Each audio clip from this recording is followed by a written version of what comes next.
G Tamil news நேயர்களுக்கு வணக்கம்.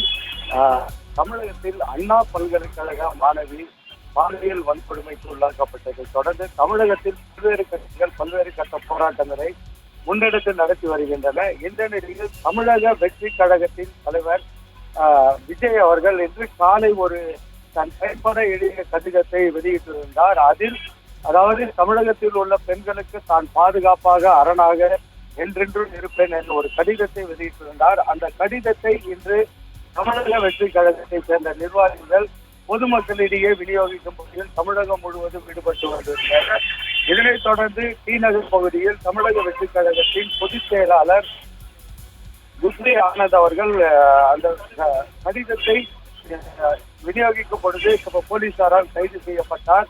அவர் கைதை கண்டித்து வேலூர் மாவட்டம் வேலூர் அண்ணா சாலையில் வேலூர் மாவட்ட பொறுப்பாளர் வேல்முருகன் தலைமையிலான 100க்கும் மேற்பட்ட தமிழக வெற்றி கழகத்தினர் ஆர்ப்பாட்டத்தில் ஈடுபட்டனர்.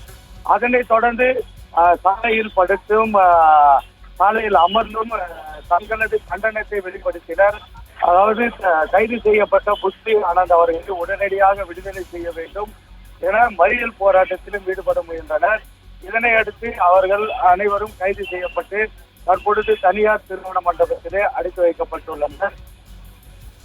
அதாவது இன்று காலை தமிழக வெற்றி கழகத்தினுடைய தலைவர் விஜய் ஆளுநரை சந்தித்த நிலையில் தற்பொழுது தமிழக வெற்றி கழகத்தின் பொதுச் செயலாளர் கைது செய்யப்பட்டுள்ள சூழ்நிலையில் வேலூர் மாவட்டத்தில் தமிழக வெற்றி கழகத்தினர் தங்களது முதல் போராட்டத்தை கையெடுத்து சாலை மறியல் போராட்டத்தில் ஈடுபட்ட சம்பவம் வேலூரில் பெரும் பரபரப்பை ஏற்படுத்தியுள்ளது.